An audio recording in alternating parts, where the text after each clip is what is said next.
This week on Roundtable. And then it's just like black panels with text explaining that, if I did this, I would die. And we don't want Chip to die just yet. Chip Zdarsky, Eisner Award-winning co-creator, writer, and artist of Sex Criminals. These are edited down, right? Yeah. Ed Brubaker, Eisner Award-winning writer of Captain America, Criminal, and The Fade Out. The hardest phone call I've ever had to make in my life. I mean, it was obviously what I was going to do. Yeah. But telling Shawnee, like, hey, I'm sorry, I know I told you I'd do this, but Grant Morrison's Batman is calling. Chris Burnham, artist of Batman Incorporated and co-creator of Officer Down. When Bucky supposedly died. And he was like, so I was telling him way back in the day, he's like, why don't we just bring him back? And Stan said, well, when sales get low enough. And he's like, so then you got the book, and I guess that's what happened.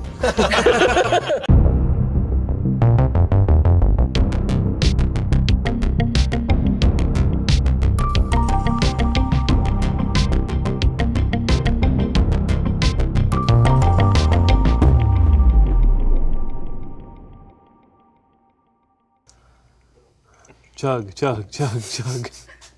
I just want to get the cherry. I had the first cherry that I enjoyed my whole life the other day. Really? I've been a lifelong cherry hater, and some lady at the park, I was playing with my kid, she's like, oh, you want a cherry? And I had to feed it to him because it was like a real one with the seed in it or whatever. And I gave him some and ate some. I was like, my whole life has changed now. Seeded cherries. Yeah, real ones. Yeah, Yeah. It always tastes like, cough syrup without the medicine to me. But this one tasted like, it was like a candy bar or something. It was great. It was like they gave me a star. Welcome to Chris Welcome Eats Cherries. welcome to Fruits and Comics.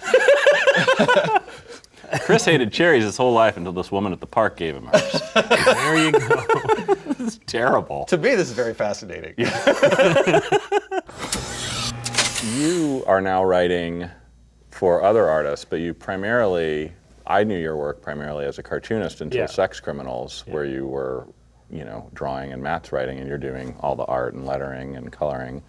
But now you are making a big name for yourself at Marvel, writing Spider-Man and Howard the Duck. Huge name. Thank you for mentioning that, Eddie. Oh, great. Oh, hey. Thank you very much.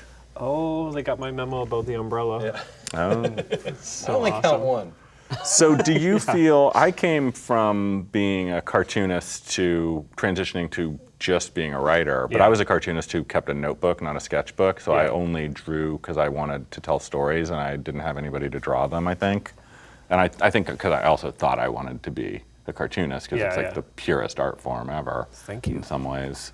But so do you feel like it's easier for you to write for other people now? And did the experience of working with Matt after having drawn your own stuff for so long help you learn to write for other people? Yeah, well, I was a freelance illustrator, so that was kind of like drawing for writers. Like you get an article and then you'd have to kind of figure out the bones of the article and what you need to convey visually. So I already had kind of a dynamic with writers before.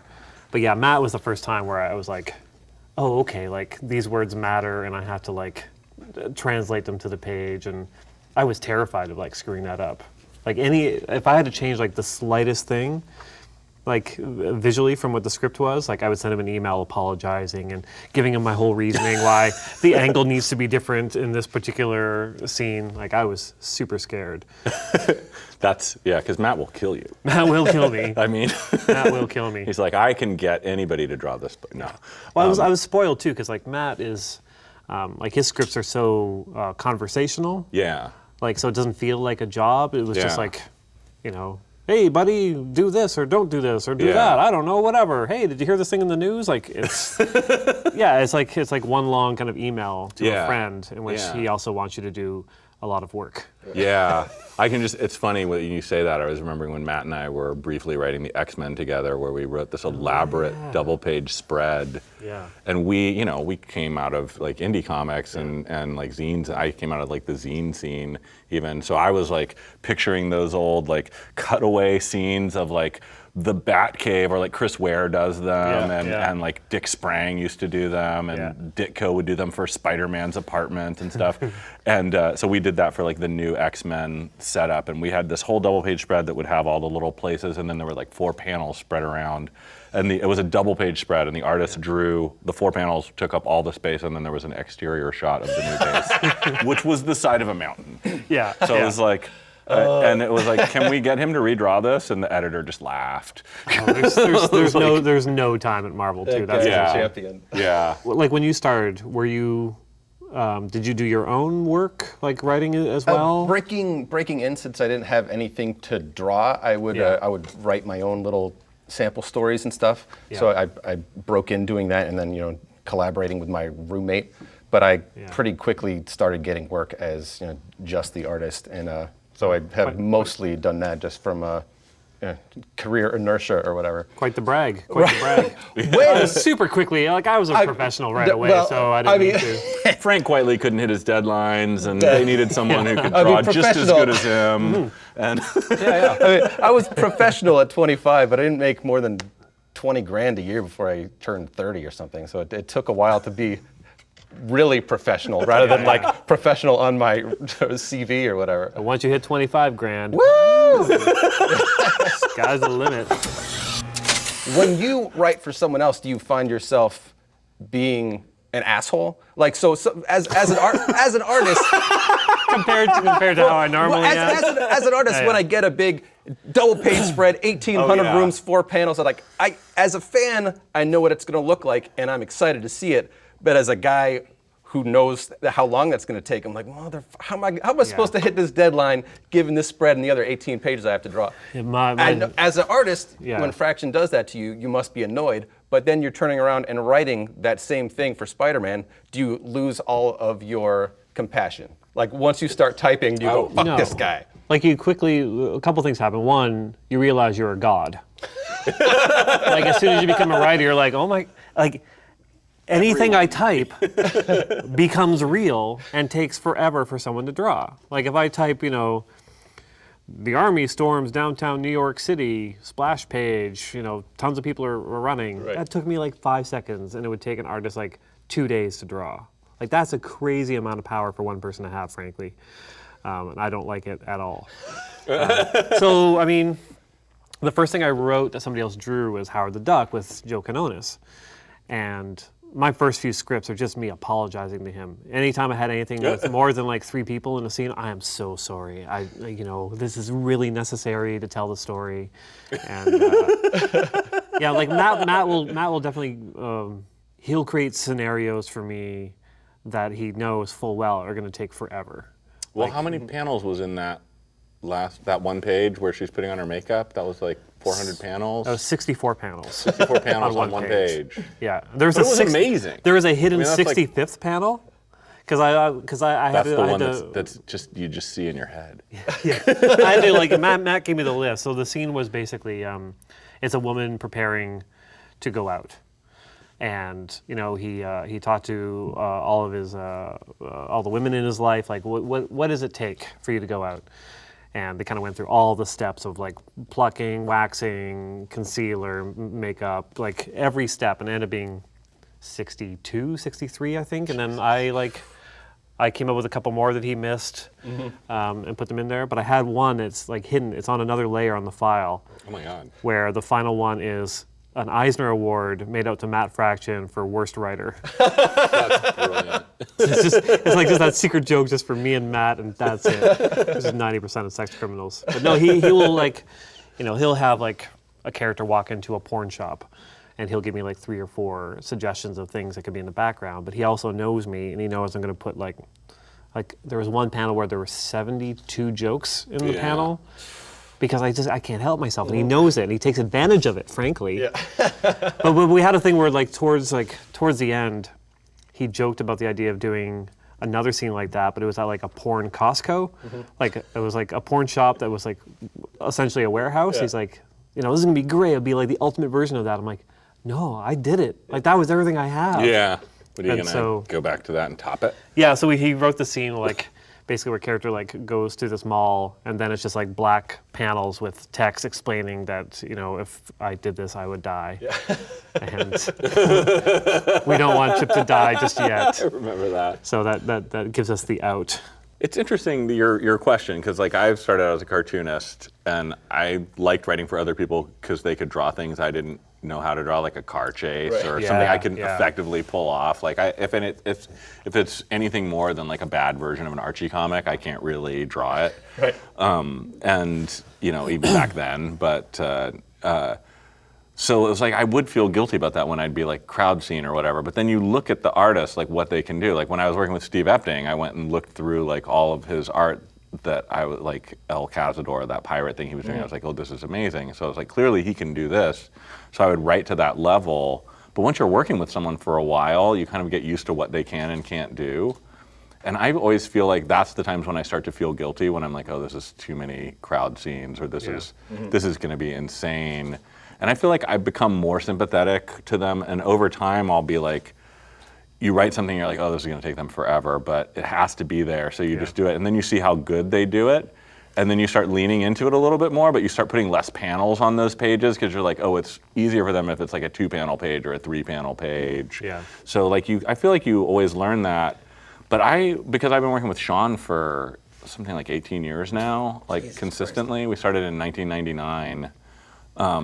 And so like I find every now and then I have to completely just write something that I know is going to be hard for him to draw, or that if I think like, oh, I can't do that because that's going to be too hard for Sean to draw, and we need to get this book done this month, and then I end up feeling like, oh, I'm just trying to figure out the easiest ways to make every scene happen. So then it's like a seesaw constantly where I'm like, all right, well, I guess this is what it is. And then when I get those pages from him, I'm always like, oh, he just blew me away. I was like, oh, I had no idea how you were going to draw this funeral scene with all these people, and it's like, oh, that's amazing. So I feel like sometimes you have to force, in a long-term collaboration, I think that's the key, is like trying to sort of push each other to try, you know, because it would suck if he like was totally bored by everything I was writing. So do you write the whole book Marvel style like that? Like I write the book Matt style. Matt style? It's the only scripts I've ever seen. Oh, okay. Are Matt scripts. So but you just dialogue the action scenes after they're drawn? For the action scenes, yeah. Okay. I mean, if there's like key bits of dialogue that Chris needs to know for that action scene, then I'll give him those. I'll say basically at some point they have to say these things. Yeah. But that's it. And Marvel style is when you just give them a plot and they draw it, and then you write everything afterwards, which I've never tried that completely. The interesting thing is like when you give an artist freedom like that, they usually end up giving you more panels than you would have ever have written. Oh wow! Like Chris like fills those pages with like all these like close-ups and stuff. Like I think when you and Cameron were working on Catwoman, Cameron would do that. He would Darwin and Cameron would both add stuff all the time. Darwin would add whole sequences. I think that's more thing, and then you'd be like, oh okay, I guess this is a silent scene. Yeah. Brian Hitch too. Brian Hitch will add up to 10 or 12 pages to a book.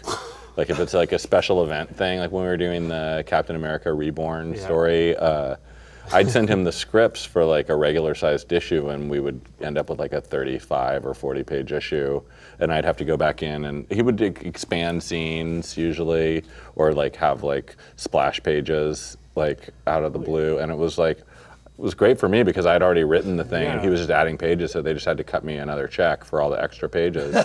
So it was like, brilliant. I was like, oh wow, I just got like a 30% raise on this book. Like at some point, like, do editors step in and go, no, we can't, like it's supposed to be a 20-page book? I would think only Brian Hitch and you. I think Brian Hitch, I mean, Brian did that on all his Marvel projects, I was told. Like he would expand everything when he was doing it, and it's like, I think Sienkiewicz asked like Kelly Sue or something on their book to just write shorter things so he could expand them, write shorter scripts, and he would draw the book longer, which I was just like, that's crazy too. But I always felt like those sequences that weren't specifically the ones that I'd written, like when I go back and look at those comics, I always feel a little iffy about those scenes because I was trying to make it work as well as it could, but it wasn't something that I had in mind originally when I wrote the script. So I always felt like those pieces don't fit as well to me, and I might be the only person who even notices, but to me it's like, oh, this feels a little bit like,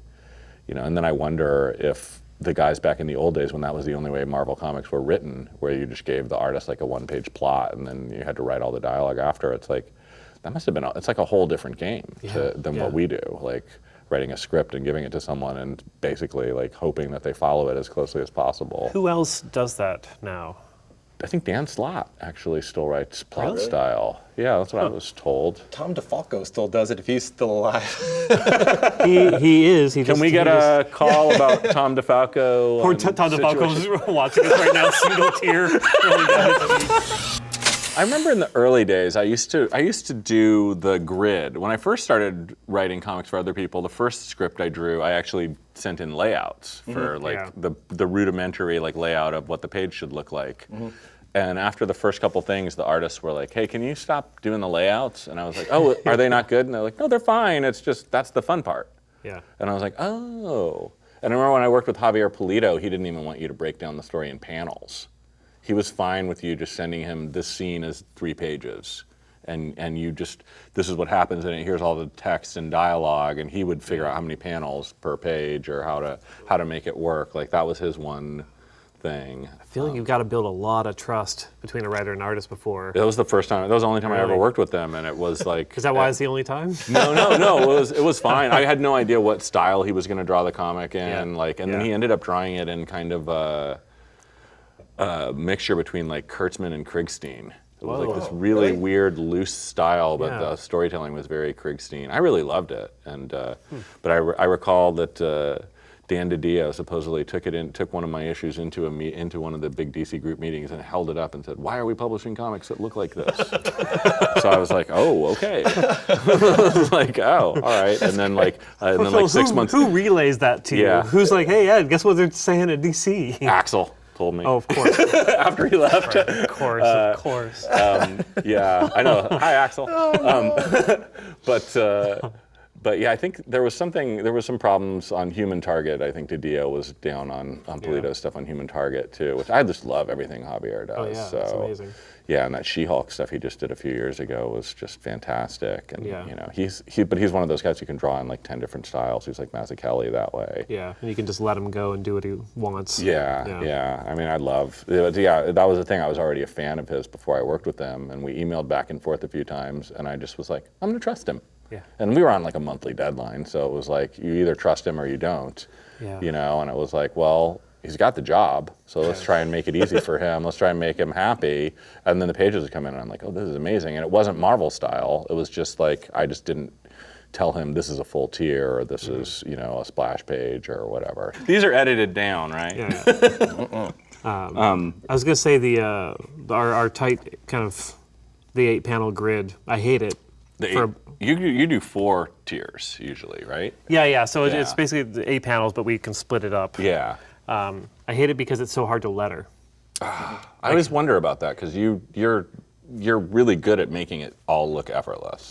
You. No, seriously, because I look at that stuff and I always am jealous of your grid because I'm like, a couple times I've tried to convince Sean to go to the 4-tier grid, and that's the thing. He doesn't. The lettering is impossible. Yeah, because characters cause they either have to have the balloons between them, or next to them, or like they have to be shrunk down like this, Yeah. and the balloons above them, and so it's driven me nuts. And then, but I got used to it. Yeah. And with the most recent issue, I don't know when this airs, probably 2020, so I can say it. So John and Susie break up in the comic, and we have it. So as soon as they break up, we lose the grid. Yeah.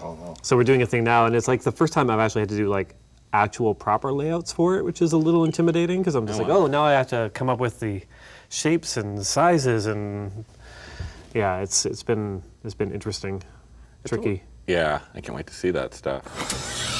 So you started out working with a lot of different writers. What was that process like of learning to work on like different writer scripts? Like I remember when Greg Rucka and I were writing Gotham Central, we each had a completely different script style, and it would drive Michael insane, especially on like the issues we'd write together, where he'd be like, "You don't even have the same script format." Right.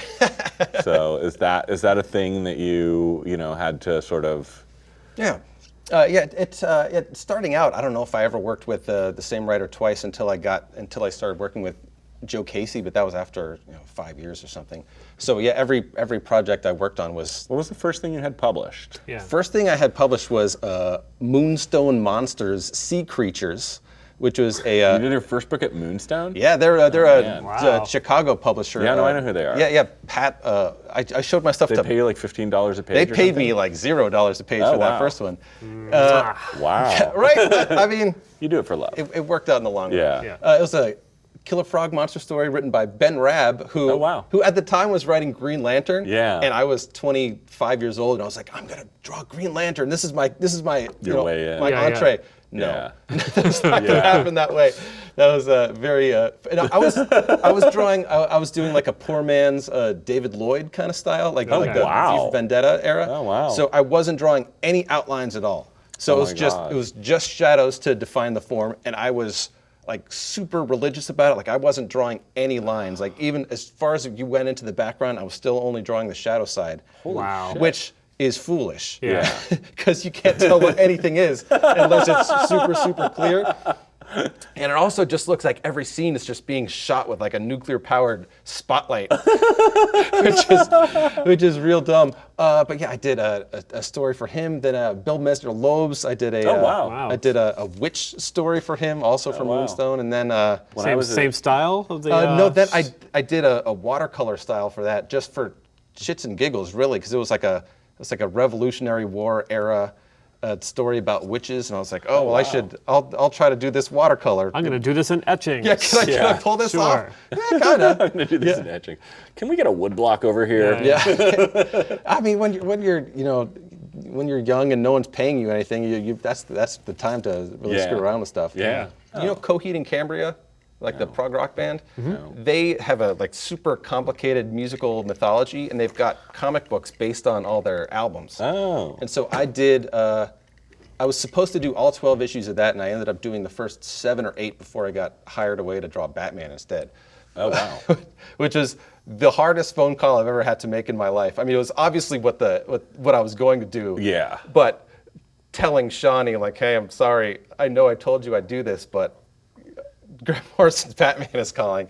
Yeah. Yeah. Yeah, because at that point they're friends of mine, and I don't know if Yeah. I'd sign a contract, but I definitely really, really promised, like, I swear to God, I'll stay Yeah. here for all 12 issues. Now that was the first regular book I had Yeah. done. How many issues in did I that was happen? 7 or 8 issues in at that Okay. time.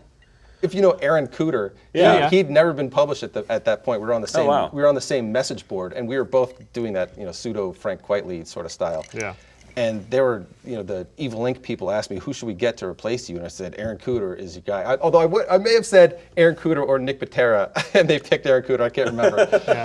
But he was like working as an electrician in Alabama or something at the time. Oh, wow. So And you made his career. You're goddamn right I did. Wow. Yeah, every time I see him, I force him to buy me a drink, and about half the time he actually does. Oh, that's funny. Nice. The Peter David thing. Peter, does he write Marvel style still? No, it's the Full script? It's totally full script. The most, I wouldn't. It's not by the numbers, but the most easy to follow, like blueprinty. Like, here it is. Like it was the easiest, almost to a point of like, where's the fun? And like, there's nothing to puzzle out. It's just like, well, there you go.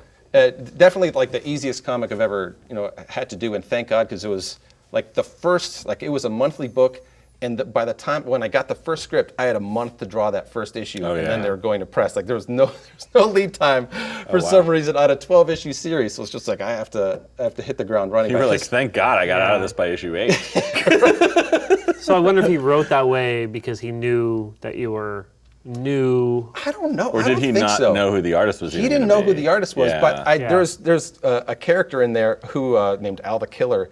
And just for no reason, I gave him like a hole in his head, and he had like a visible brain in there. Because I saw some lunatic. For no reason you did that. Well, because I knew he was supposed to. He was supposed to be like a punky guy with all sorts of like piercings and stuff. And so I went on the BME zine, the body modification e-zine, and just looking up the horrible things that people do to themselves. And there was one guy who had this weird like glass disc under his lip, so you could always see his teeth. Oh, so weird. And I mean, floss, right? Horrifying, and it stuck with me. And when I was like, oh, what if this guy has one on his brain? And it was just, That's kind so of an creepy. unsettling image. And Peter didn't know about it until he was writing issue 6 or something, because he Yeah. never looked at the artwork. Oh, wow. And so like no one ever referred to this dude's weird brain hole. he's just walking around like, At that point, it's the murdering editor's girls. job to go, hey, Peter, this The guy's got a brain hole. Yeah, he's got a brain hole. Can we do something with this brain hole? It's Yeah. kind of a neat thing. Yeah. And never he gets gets thrown off a building or something in the last issue, and he doesn't even land on a spike through the brain hole. Nothing. It's Chekhov's brain hole. He You introduced see a brain hole, in it's Act got to get 1. impaled. Come on. Come on, yeah, really. Larry Hama? Yeah, Larry Hama. Did he? I thought he wrote. No, Larry Hama did write, but he started out as an artist. He didn't was, even know he was, that. you know, he came out of Yeah, yeah. continuity. He could draw exactly like Neil Adams. I knew he acted basically. in MASH. So he wrote, yeah, he was acted in MASH. He was on SNL, I think, a Yeah. few times. What? Yeah. Yeah. Larry Hama's been around, man. Yeah. Yeah. He stole Gary Groth's girlfriend once. Larry Hama's done some shit, Yeah. man. Like, he was the first superhero artist to really draw what was basically a sitcom. Yeah, yeah. You Well, those know. Justice League books were like my Bible. Yeah, I yeah. love those books. If I Yeah. could recreate those books, I'd do it in a heartbeat. And so it was like super intimidating to write for him. And yeah, I kind of had the back and forth between like filling the panel with the pages or the pages with the panels that I wanted to see him draw, Yeah. or backing off and giving him some breathing room. Yeah. Because he asked, when I said, what do you want to draw? He said, a bunch of superheroes and dinosaurs. I'm like, all right, no problem. Savage Land, here we go. And so I love that he's still 13. Yeah. yeah. I think he regretted it in the end because He's like, like, can you give me a big Ed Daddy Roth like car? like in the end, I gave him like a lot of space to draw these Yeah. dinosaurs and stuff. Like probably the opposite of how most people would probably write for him. Yeah. And I think maybe it broke him as well because he was like doing all the detail in the dinosaurs and all the foliage, and I was like, oh my god, it's he's an artist, so he's down on his work. So I get these Yeah. emails where I'm so excited and this is great. And Oh, he's yeah. like, oh, I really blew it on that shot. I'm like, oh man. I wrote the last comic Gene Colan ever drew. Oh God. Like, and I mean, he was working on it for 2 years. Like, and so I would get on the phone with him all the time. It was like a 48 page, or I think he expanded it too. He was one of those guys who referred to the script as the plot all the time, which always terrifies me. Like The guidelines. Yeah, Paul Galassi would refer to the plot all the time, and I'm like, dude, I didn't say they're all strippers. But like I would get on the phone with Gene and we'd just talk about like theater and old movies, and then I'd ask him like stories about Stan Lee and stuff, and Yeah. you know, it was like depending on the day you'd get like tons of stories or you'd just get grousing or whatever. Yeah, But yeah. it was like I wanted to adopt him as like my stepfather or grandfather or something, because I was like, I can just call up Gene Colan and he'll just like, so Gene, like you did one of the stories where they brought Bucky back, but he turned out to be like a robot or something. He's like, yeah, you know, I told Stan at the time, I was like, why don't we ever just bring him back? Like all these comics, he's like, it's him. And it's not him, it's some guy who looks like him. Oh no, it's a robot. It's like, but then you're always leaving it like, you know, oh, when Bucky supposedly died. Yeah. And he was like, so I was telling him way back in the day, he's like, why don't we just bring him back? And Stan said, you know, well, when sales get low enough. And he's like, so then you got the book, and I guess that's what happened. And I was like, Perfect, oh, perfect. thanks, Gene. But it was like, but talking to him and just dealing with him as like an artist, it was just like, I'm just sitting there like shivering, like trying to write, like I want to write pages that aren't too hard for a guy who has partial vision in one eye, Yeah. who was like, for me, one of my first artists whose names I recognized. Like he drew, there was like a Daredevil story in like Son of Origins, which was one of the first like Yeah, I remember that. trade paperbacks. Yeah. It was like the one where he meets the blind guy from Vietnam or whatever, Yeah. and he gives him like a dog. But like nobody drew acrobatics the way Gene Colan did. Like I feel like my view of what like Daredevil and various other superheroes should be is based on Gene Colan and the fact that they all defy gravity. Yeah. Like even as people are standing there, I always feel like there's somehow no gravity to them, which I've had arguments with other artists about that who like that drives them insane. That like Gene Colan people feel like they're always about to get knocked over by a wind or something. But Yeah. but to me, I was like, okay, this guy is like one of my gods, and I get to write a comic for him. And then it turned out to be like the last thing he ever did in comics. What's a Grant Morrison script like to draw, though? Because I've never seen a Grant Morrison script. It's challenging, and the Grant Morrison scripts you see like in an absolute Final Crisis or whatever, when they print the script, that's not what it actually looks like. That's interesting. That's like someone has finished that off and corrected the grammar. Gotten rid of all the swears. Yeah, and also a lot of his stuff, the dialogue is incomplete, so you'll get like the start of a sentence and then ... and then the start of the next sentence. And the first time I was working with this, I was like, this script is crazy. Like, no one's finishing their thoughts. But that just means ... means, I'll stick a sentence in there when I've got time. Oh, weird. So it's enough to give you the idea of what's going to be which said. I didn't know the first time. Is he sort of sketching out the script like when he's doing the first draft, kind of, and then sending you that to get started? Yeah, but that's that's crazy. the whole script I get is like that. And then once he sees the art, then he really does the final dialogue polish. Oh wow! So it's not quite I Marvel heard style, that he did but a it's lot of rewriting after the book was drawn, usually for all of his stuff. And also, like, Peter David tells you everything you need to know, very easy to follow. Grant stuff, you cannot draw page 1 until you've read page 22. There's an issue 6 or something. There's these gangsters or something sitting around a table yakking about their plan to kill Batman or something. And on page 19 or something, they look up at this clock. They say, well, it's almost midnight. Now it's time to kick the plan off. That clock is never mentioned in pages 1 through 17 or something. So I only knew to put it in because you'd read I'd read the whole thing. And then to a greater or lesser extent, the whole thing is like that.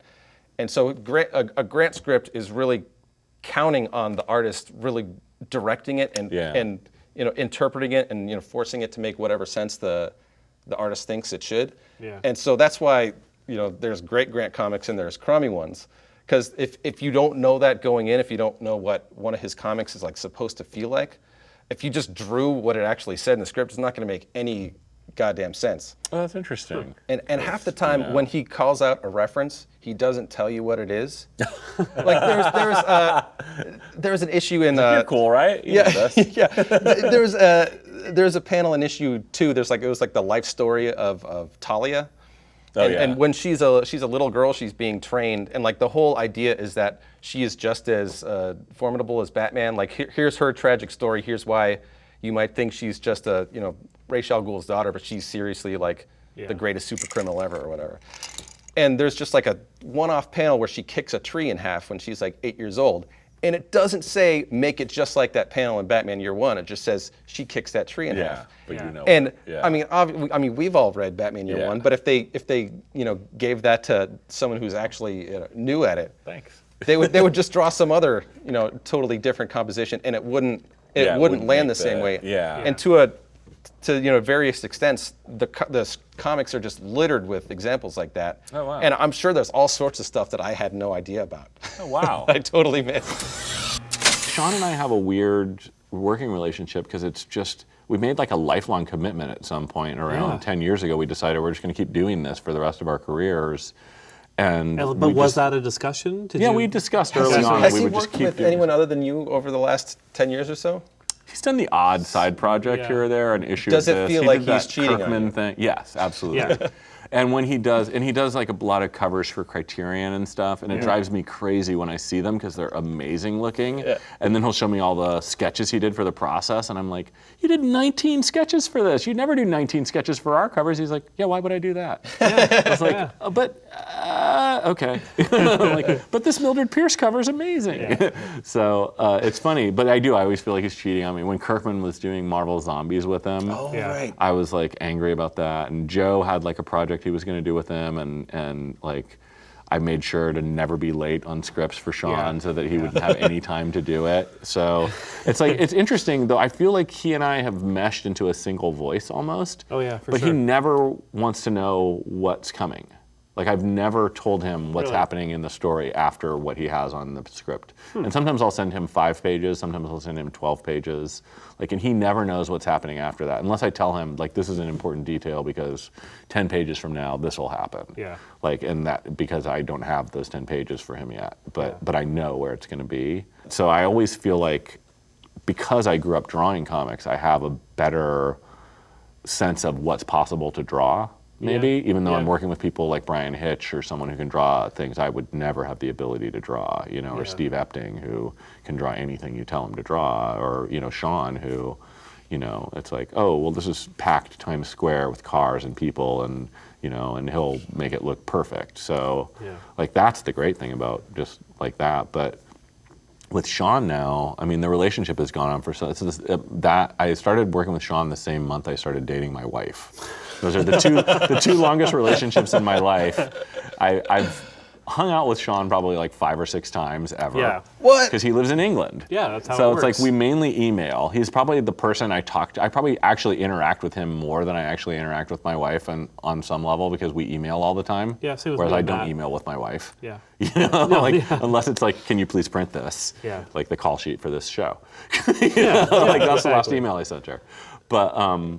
But yeah, it's like we've been working together for so long now that it's always just like, I don't ask him like, what do you want to draw next when we're Yeah. finishing up a project. I just say, here's the idea for the next thing. Does that sound like something you want to draw, maybe? Yeah. And you know, and he's like, don't tell me anything more about it, and that's it. Like, you know, like for Kill or Be Killed, I said it's basically like Spider-Man, but as a vigilante. Yeah. And it's like he always wanted to draw Spider-Man, and I always wanted to write Spider-Man. So I'm like, that's where it started, and then it became like something insane. I think Grant and I vibe pretty well. Yeah. And I think it definitely helps that I've read like every comic he's ever written. Yeah. So I know, you know, what I feel like a good, you know, Grant Morrison comic feels like. Yeah. And I also, that happens to align with the sort of comics that I think are cool. Like a lot of short scenes, crazy shit, but like actual, you know, heartfelt emotion while the nonsense is happening. Yeah. So yeah, I feel like, yeah, pretty honored to get to work with my favorite writer. Sorry. Did you flip me off, too? Sure did. That was awesome. Wow. Like, sorry. I was like, Yeah. oh. So yeah, that's been pretty great, and we've got a couple things semi penciled in in the future. But it's it's nice going away to scratch the itch of working with someone else for a while, and then knowing that hopefully he'll always be there for me. Aw, sweet. Right? Yeah. Are you and Matt gonna get hitched? Do you think? No. No. No. Absolutely not. There's no, Is it? Do you have another thing planned, or are you just gonna? I heard you were taking over Wicked and Divine. And Jamie's been on the section. we've never talked about the idea of doing anything together beyond Sex Criminals. Remember when Sex Criminals was going to be like a 5-issue miniseries that we all thought was going to like be a was huge gonna flop? bomb. Yeah. So there's that. It's like, we decided to go on a few dates. The next thing you know, somebody came in and said, all right, you're together forever. I'm like, what? Like, it's been great, but it's also, yeah, I don't know. Like, I have the itch to write and draw my own stuff. The problem with having, like, a book like Sex Criminals, which is done well, is the follow-up is always kind of scary. Right. Like It Matt and will I certainly not be as successful. Almost guaranteed. Well, Sex Criminals was like a crazy hit. Yeah, that was So kind of that's like nuts. no one can count on like a crazy hit. But I think anything you guys did would everyone who buys Sex Criminals will follow you guys to whatever you do next. I think we'll do all if right. you did more, Yeah. assuming Sex Criminals ever ends. And it will. Okay. Issue 31. Oh, We're issue out, 31? Yeah. Oh. Yeah. Spoilers. Sorry. I use models for Sex Criminals. Oh, really? So I thought you just in general, not like actual like having them come in and take photographs. I have two friends of mine Yeah. who are John The and main Susie in the book. characters, Yeah. And they come in, like basically Matt gives me the script, I do the layouts, and then I But have your art doesn't look like photo reference. No, at all. it's not tracing. Yeah. But it's mostly for gestures and expressions that like, because I don't know if you have this when you draw people over and over again, they either all tend to look like you or they have your mannerisms. Oh. Yeah. Like I wanted to avoid that with this, so I had two friends sign up to do Well, that's this. smart. But so we shoot it in an evening. They come over, we have drinks in my studio, some takeout, and then I get them to pretend to have sex while I take photos. It's a great evening.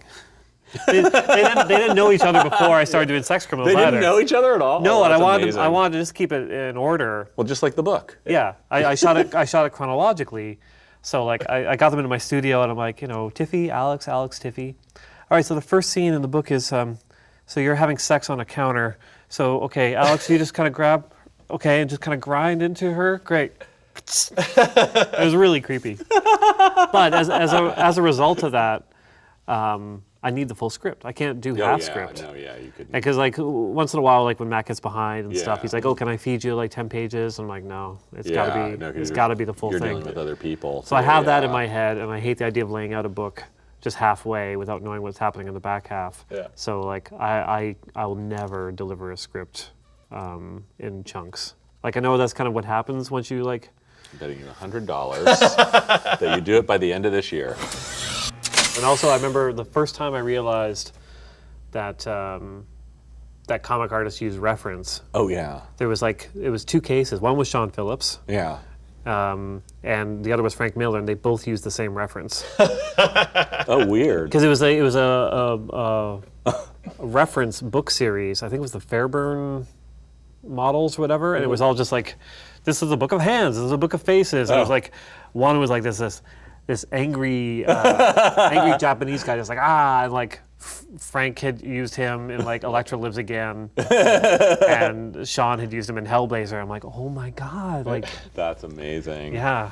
I used to get those books that was like clearly someone had taken a bunch of photos and then someone had traced the photo so you could see how to draw the thing as opposed to, so it was like a whole section on cars with a bunch of different cars, or people riding bikes, which was why I bought the book. Yeah. Was because I had to draw a guy riding a bike on a cover for something. Worst thing. The Yes, worst the thing. Doesn't hardest. make any sense. Yeah, it's like bikes are harder than horses, you know, and it's like, but that was the thing. There was like, oh, there's 10 pages of people riding bikes, and it's photos of people that then someone just traced over the photo in like but it's like traced in like a line that looks like a New Yorker illustration almost, so it's like classic looking. So I was like, how is this, like, how did I not have this book already when I was like a cartoonist? It was like, came in so handy because when you look at photo reference, you always get it wrong. Well, it was really nice seeing you, Chip. I'm glad you were able to get down here from, where do you live again? Are you in America? Toronto, Canada. You've Oh. been there. You visited me.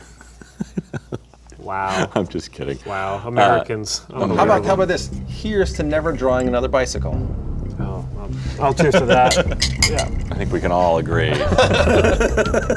That killed me.